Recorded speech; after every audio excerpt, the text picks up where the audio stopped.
Ada seorang Habib berkata begini, misalnya itu ada tukang kacang namanya Maman. Itu si Maman ini nggak beres ibadahnya, tapi beliau ketika seorang Habib, nggak perlu saya sebut namanya, al-maghfurullah, udah meninggal dunia soalnya, kalau minta kacang dikasih, dianterin.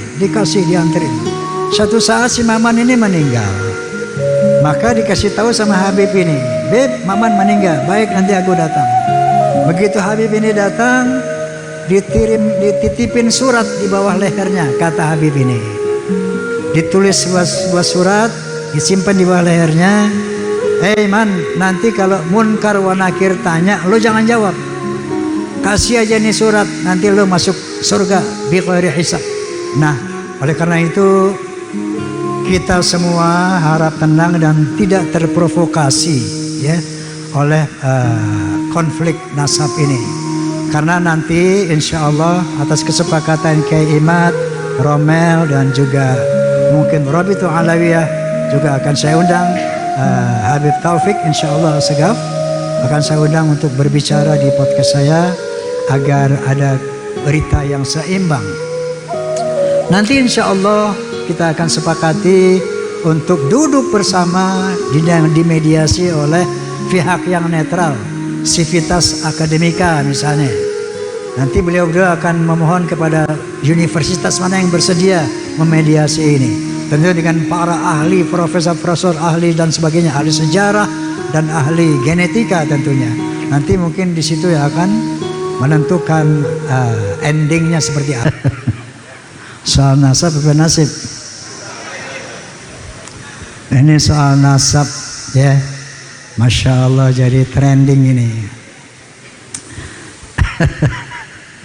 Saya terpaksa ikut bicara, tujuannya sebagai penengah dalam mengamalkan watawasau bil haqq watawasau bis sabr, saling berwasiat tentang kebenaran dan saling berwasiat tentang kesabaran.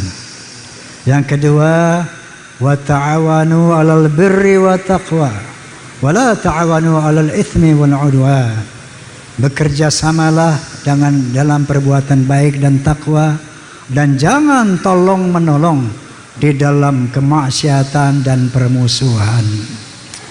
Jadi sedikit saya ceritakan kembali ya, apa yang mungkin semua udah lihat di media sosial, di podcast Bisikan Roma, udah lihat belum? Udah lihat? Nah, jadi ketika selama ini tidak pernah kita dengar satu tesis yang membatalkan Ba'alwi sebagai zuriyah Nabi, kita semua kayaknya tenang-tenang aja.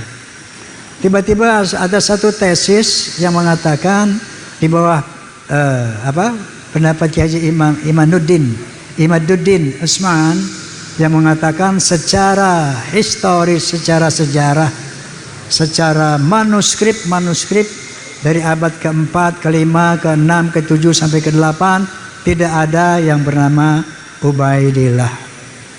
Di mana Ubaidillah ini diklaim oleh kelompok Ba'alawi sebagai zuriyah Nabi, putra keempat dari Ahmad bin Isa.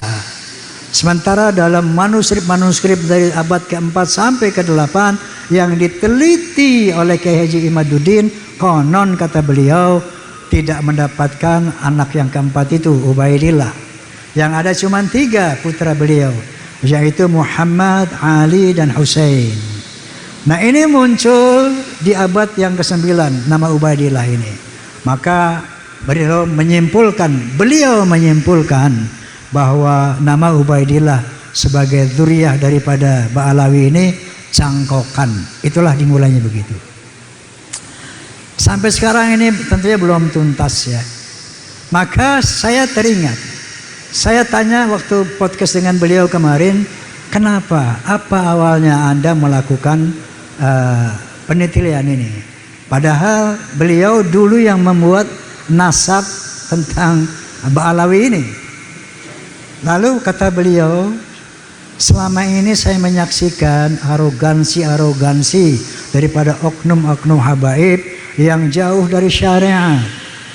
Jadi membuat doktrin-doktrin yang sesat menyesatkan. Seperti apa misalnya? Misalnya kita sering ada viral di sebuah video. Ada seorang habib berkata begini misalnya. Itu ada tukang kacang namanya Maman. Itu si Maman ini nggak beres ibadahnya. Tapi beliau ketika seorang habib, nggak perlu saya sebut namanya, al-maghfurullah, udah meninggal dunia soalnya. Kalau minta kacang dikasih, dianterin. Satu saat si Maman ini meninggal. Maka dikasih tahu sama Habib ini, Beb, Maman meninggal, baik nanti aku datang. Begitu Habib ini datang, dititipin surat di bawah lehernya, kata Habib ini. Ditulis sebuah surat, disimpan di bawah lehernya. Man, nanti kalau Munkar wa Nakir tanya, lo jangan jawab. Kasih aja nih surat, nanti lo masuk surga bi ghairi hisab. Ini kayak begini yang disebarkan. Menurut Kiai Imad, banyak hal-hal seperti itu, yang khurafat-khurafat seperti itu. Maka muncullah kecurigaan beliau. Maka beliau mulai meneliti. Nah tentunya ada sanggahan-sanggahan dan sebagainya. Nah, sampai kepada tes DNA. Saya juga sudah podcast, barangkali antum sudah lihat podcast saya dengan Dr. Hugeng. Ya, beliau menyatakan bahwa menurut tes DNA bahwa yang namanya Ba'alawi mustahil sebagai keturunan Nabi. Mustahil sebagai keturunan Nabi. Ini menurut pendapat Dr. Hugeng. Dan ternyata Najwa Shihab pun telah bersaksi di media bahwa beliau telah mengadakan tes DNA.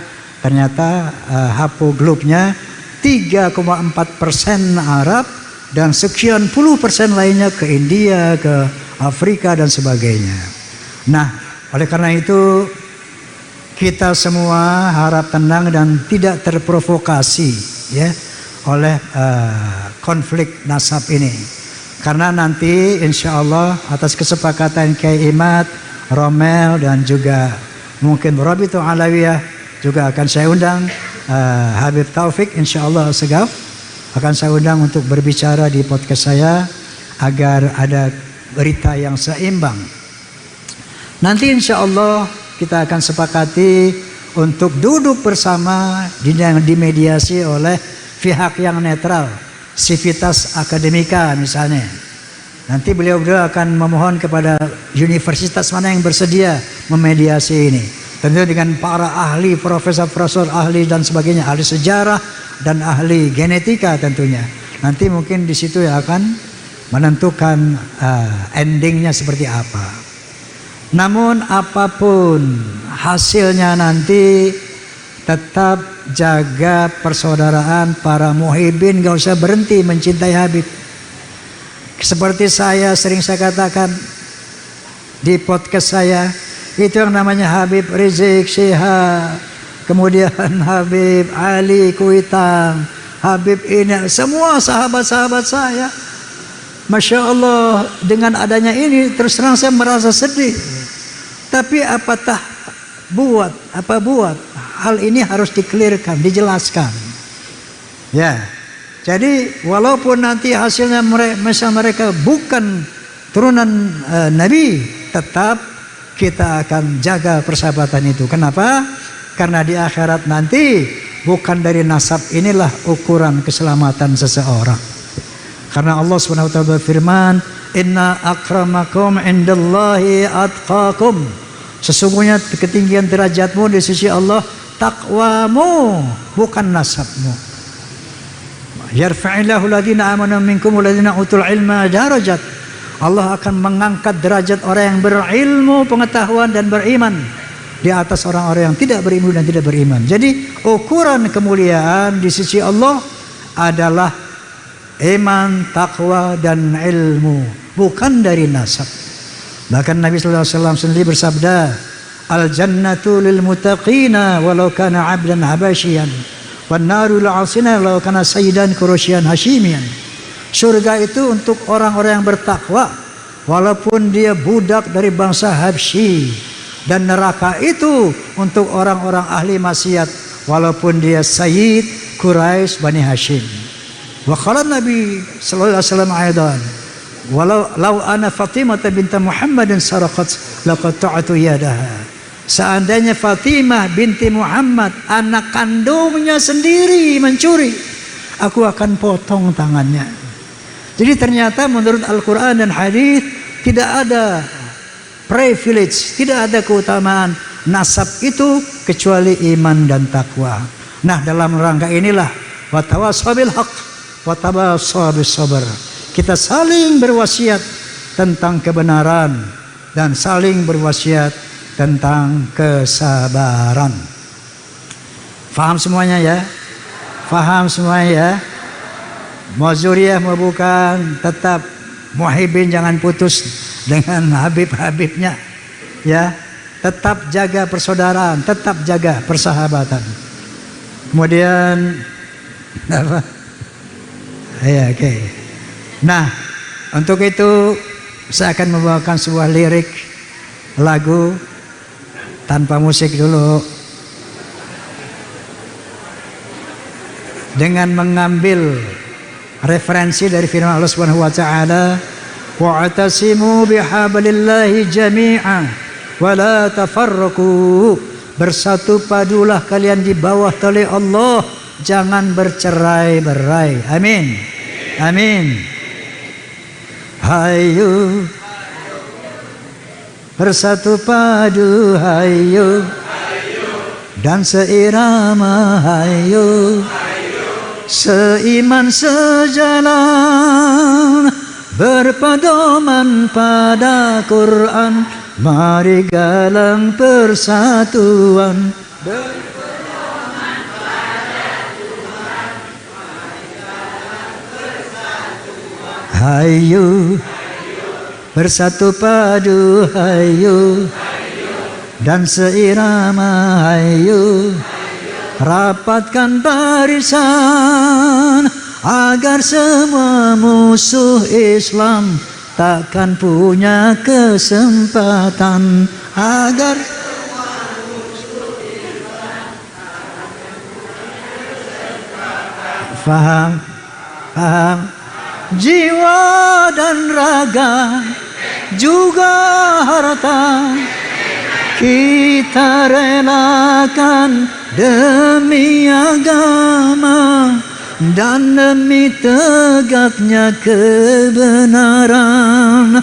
Kita relakan demi agama dan demi tegaknya kebenaran. Kita semua takkan rela bila ada yang coba-coba mengganggu dan merusak akidah.